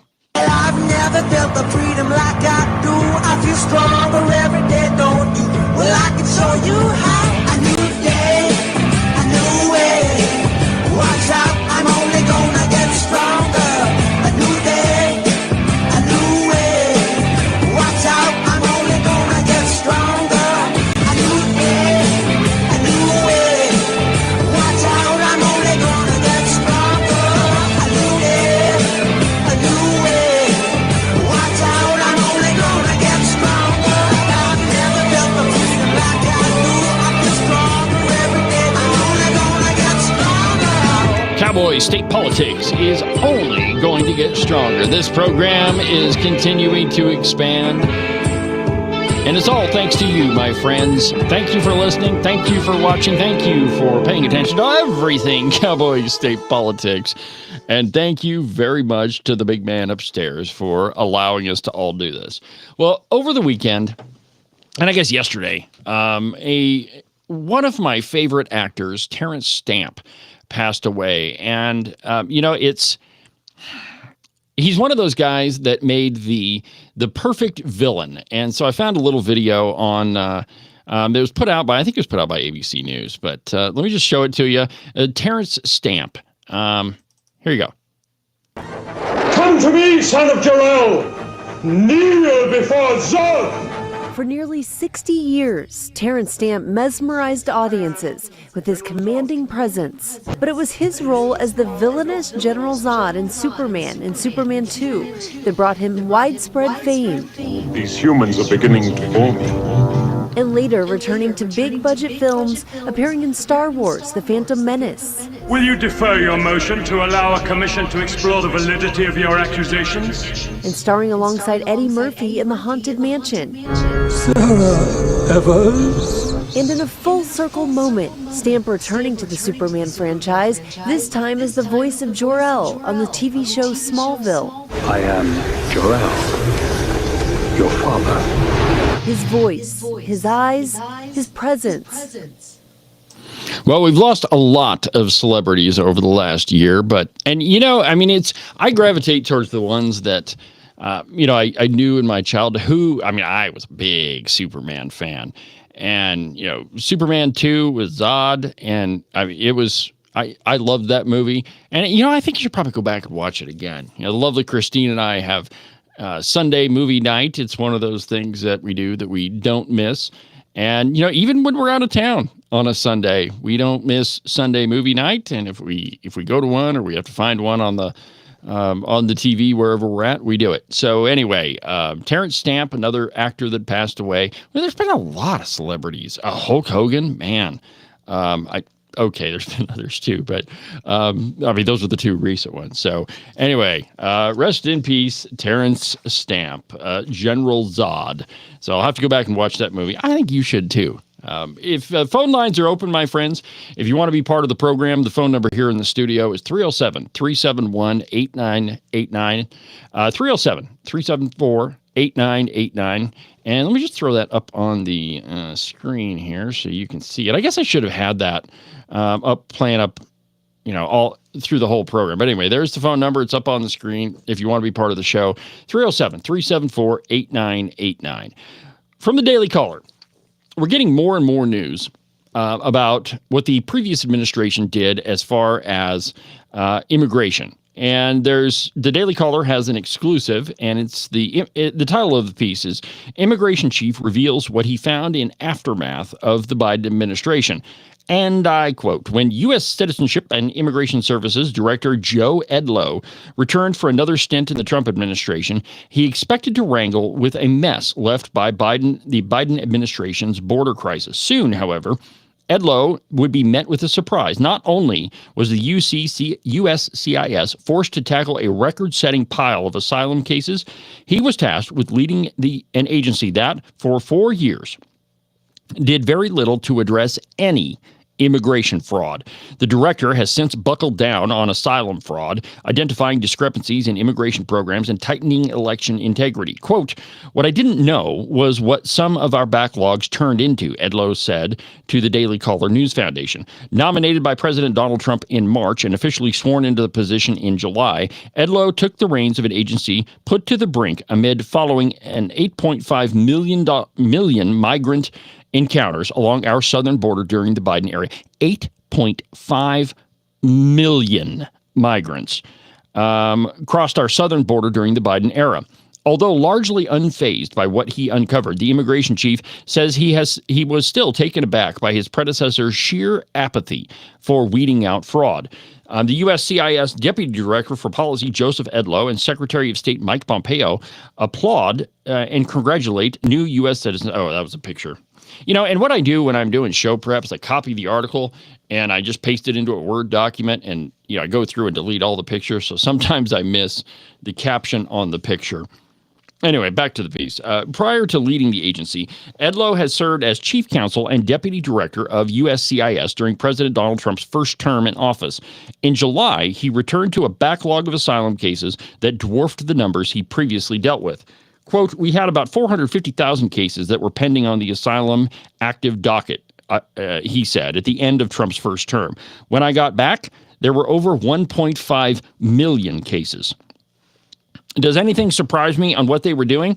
Yeah, What surprised me is they weren't doing much at all, he continued. We already knew that there was a misalignment of priorities and resources, but that became painfully obvious that really USCIS was acting as kind of the arm of the administration to help maneuver the parole programs. In other words, USCIS, which they were the folks that were supposed to, investigate fraud and manage the immigrants coming into the country, those were the people that were facilitating parole into the country. So instead of them being, making sure everything's on the up and up, they're the folks that are moving people through the back door.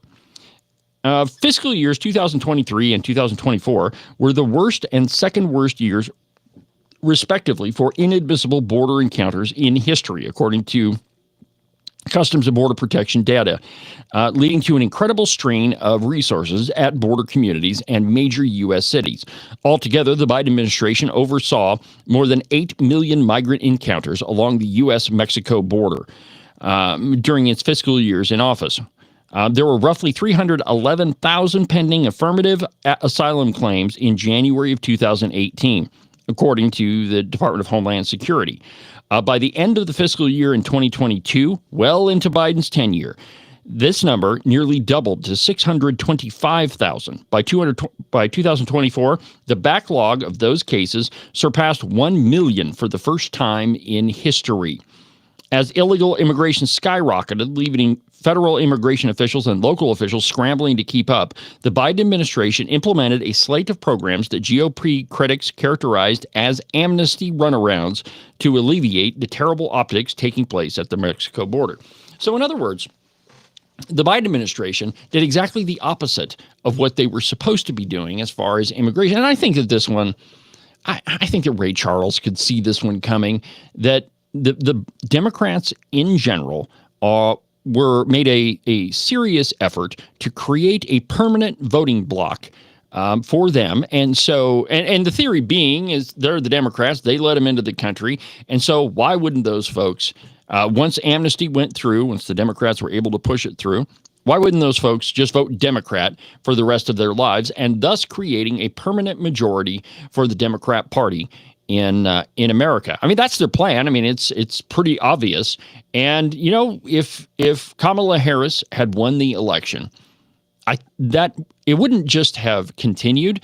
Amnesty would be pushed through. And by the way, there are some Republicans in Congress that are trying to push an amnesty bill, and it's again, it's absolutely incredible that you could be an elected representative in the U.S. Congress and act in direct opposition to everything that this country stands for. I mean, we do have a legal immigration system. I personally think that we need to reform it a little bit. I mean, it takes way too long and costs way too much money to become a U.S. citizen. But I've talked to people that it takes 5 years or more to become a U.S. citizen. I think that's a little excessive. If you're going to go through, if you've got all the proper documentation and you've done everything that you were supposed to do, I see no reason why it should take 5 years.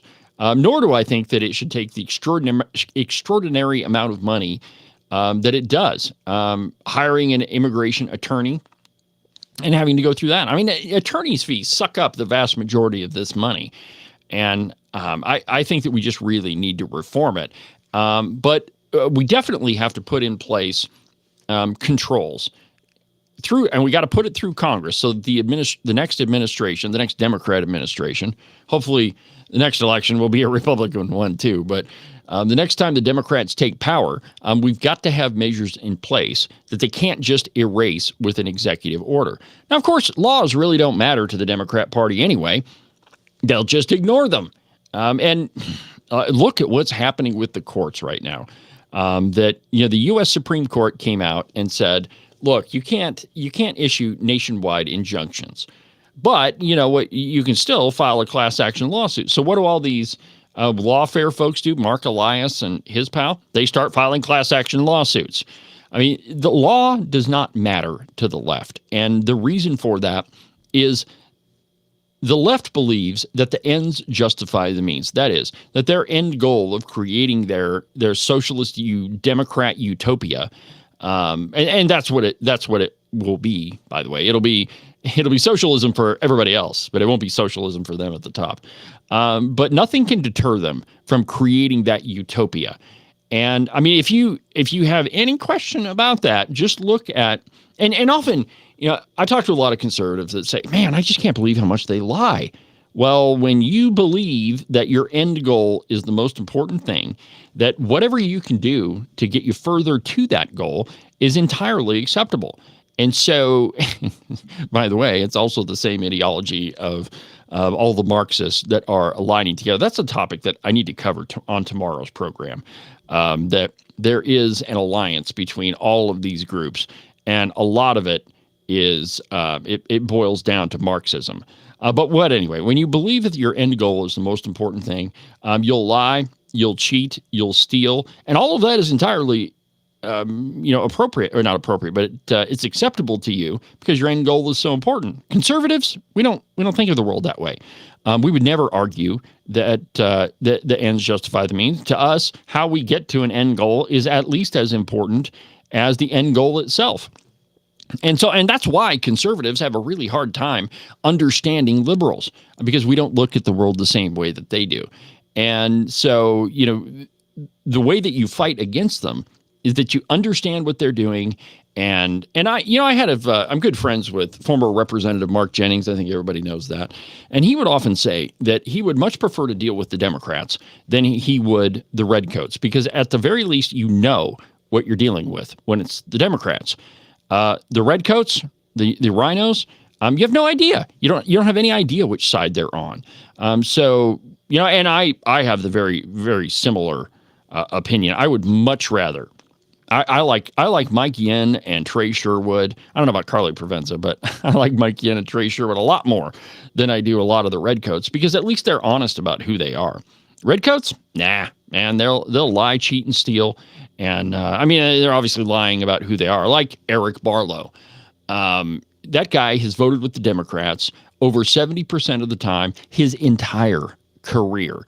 He helped create one of the biggest wacko environmentalist groups in Wyoming history. And there still exists. It's the Powder River Basin Resource Council. And I've got a research project going on right now that I cannot wait to uncork for you. But Eric Barlow, he played patty cake with one of the most progressive groups in America. And I can't wait to tell you about that. Other things coming on the program, since we're getting down to the bottom of the show, I've got an interview with a guy named Peter Cousins. We're going to talk about a book that he's written. I'm working on reading the book right now. We're going to do that on September 3rd, I think. And there's a lot of great stuff coming on the show. The Eric Barlow episode, that's going to be a fun one. Also, there's a superintendent of schools in Wyoming that right now, as we speak, is headlining a conference with the Center for American Progress. I can't wait to tell you about him. That's going to be a fun one, my friends. But a lot of stuff coming on the program. I've got one more piece for you. I've got about, let's see here, 8 minutes left in the show. So let me just tell you about this one. So there is a journalist, his name is Mark Judge, and he is launching an anti-communist film festival in D.C. Of course, where else would you have such a film festival? From Breitbart, and I quote, journalist Mark Judge, whose book, The Devil's Triangle, chronicled his life's derailment at the hands of Christine Blasey Ford during the Brett Kavanaugh confirmation hearing. He'll be launching an anti-communist film festival in Washington, D.C. as the nation faces a resurgence of socialism with the sudden rise of Democrat mayoral candidate Zohran Mamdani in New York. Quote, it's time for an anti-communist film festival, said Mark Judge in the festival's GoFundMe page. Conservatives have been complaining about Hollywood for decades, yet the right has struggled through lack of will or lack of money to make movies promoting freedom and revealing the evils of socialism. The answer? Hold an anti-communist film festival. Since announcing the festival, it has gained considerable interest in social media, with many saying that it couldn't come at a better time. Speaking with Breitbart News, Mark Judge said that while Hollywood may have shied away from anti-communist films throughout, There are nonetheless some truly great works of art Americans can celebrate. The Lives of Others, which was 2006, Dr. Zhivago in 1965, My Son John in 1952, among others. Now, he did an interview with Breitbart News, and the first question, and this is the one that I want to talk about, but the first question was, why do you think Hollywood shied away from anti-communist movies? Well, the obvious answer is Ronald Reagan was right again. The communists did take over Hollywood, and they are still there. But here's what Mark Judge says. They didn't want to make anti-communist movies because so many of them were and are communists. Recently, the Criterion Channel ran a series called Film Noir and the Blacklist. Hollywood loves to shout about McCarthyism and the blacklist of 1950s, but they ignore that many of these people were actual communists. One of the films shown was 1959's The Odds Against Tomorrow. It stars Harry Belafonte and was written by Abraham Polanski. Belafonte was a leftist who once visited Germany to perform at a concert promoting communism. The World Peace Concert was mounted by East Germany's Communist Youth Organization. In his memoir, My Song, Belafonte wrote this, quote, I remained not just liberal, but an unabashed lefty. I was still drawn to idealistic left-wing leaders who seemed to embody the true ideals of socialism. Belafonte was friends with the communist singer Paul Robeson and praised Hugo Chavez and Fidel Castro, writing that Castro has a strong, quote, a strong grasp of Latin American history and of the fine distinctions in law between Venezuela and its neighbors. Belafonte called George W. Bush the greatest tyrant, the greatest terrorist in the world. Now, the Odds Against Tomorrow screenwriter Polanski was a communist.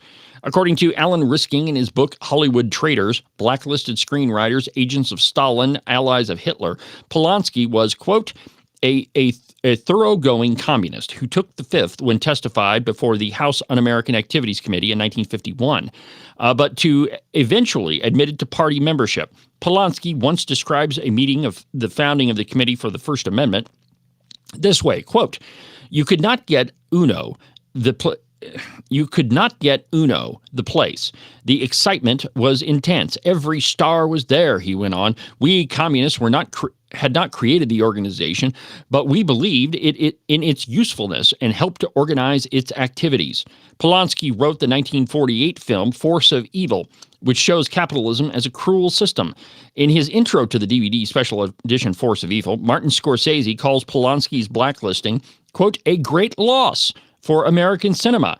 A commentary on communism and film noir is provided on the disc by film historian Imogen Sarah Smith. Smith notes that many of the creators of the 1950s film noir had been survivors of the Great Depression, when the American free market system came into question. At the same time, and without defending the sadistic tactics of Joe McCarthy, Smith admits that many blacklisted writers did attack capitalism and the American way.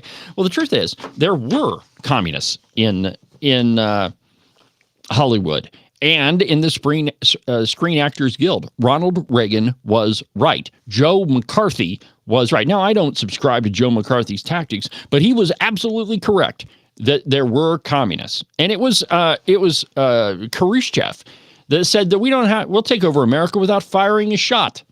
We'll do it from the inside. I don't remember the exact quotation, but he's exactly right. And look at how many socialists and communists are running around our country. AOC, Bernie Sanders, Zoran Mamdani, that idiot in Minneapolis, and a whole bunch more. There are people who are elected to office right now who are members of the Socialist Party. And so to turn your nose away and say, these things aren't really happening. They're not communists. That's just a conspiracy theory. That's a bunch of hogwash, my friends.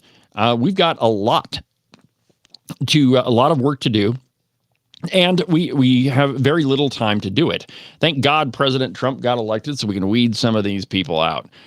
There's a lot more. And, I just finished reading, Up From Liberalism. It's a great book, though you need a dictionary to go through it. William F. Buckley. But in it, he talks a lot about Joe McCarthy and that he was absolutely right, that there are communists, and a lot of them are elected to office right now. Well, anyway, my friends, that burns up another busy broadcast hour on the program. Make sure that you don't miss a single episode of Cowboy State Politics. You can watch Cowboy State Politics live every Tuesday through Friday, beginning at 8 a.m. until 10. 2 hours of the most scintillating talk in Wyoming media. And don't forget about the podcast every Monday, Wednesday, and Saturday. If you missed the Gabe Saint interview, go back and listen to that one. I think it's a really fascinating perspective. So you definitely don't want to miss that one. And stay tuned. We've got lots more coming, exposing the redcoats and doing it with talent given to me by God himself. Well, thank you for watching and listening, my friends. For now, from the base of the Bighorns, I'm David Iverson, and this is Cowboy State Politics. I'll see you tomorrow, my friends.